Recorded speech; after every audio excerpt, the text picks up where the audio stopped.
Kada wa Chama cha Mapinduzi CCM Ezekiel Wenje amesema serikali ya Tanzania ina wajibu na nafasi ya kikatiba kulinda maisha ya wananchi wake na mali zao, hasa katika wakati wa matukio yenye viashiria vya uvunjifu wa amani. Akizungumza katika mahojiano na Citizen TV ya Kenya siku ya Alhamisi, Wenje alisema kuwa matukio yalijitokeza Oktoba 29, 2025 yalikuwa ya kusikitisha, lakini hatua zilizochukuliwa na serikali zinalenga kuzuia madhara makubwa zaidi dhidi ya umma.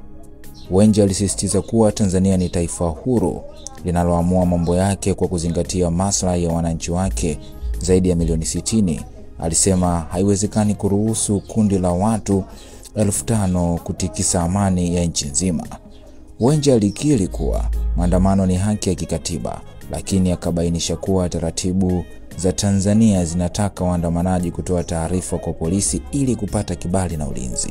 Alisema kilichotokea Oktoba 29 hakikufuata taratibu hizo na matokeo yake ni vifo vya raia, askari na uharibifu wa miundombinu muhimu ya umma kama mabasi ya mwendokasi.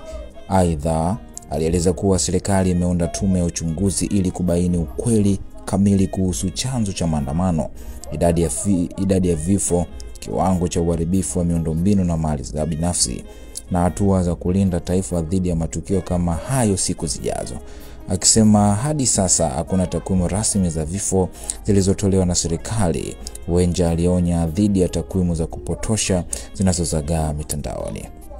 Kwa hiyo hicho ndicho ambacho alichozungumza kada huyu ambaye kwa sasa alitimkia Chama cha Mapinduzi kwa maana ya CCM. Utakumbuka pia Wenje alikuwa ni mwenyekiti wa Chama cha Demokrasia na Maendeleo Chadema katika kanda ile ya Victoria mbele vizuri, lakini baadaye akaja akaingia Chama cha Mapinduzi CCM.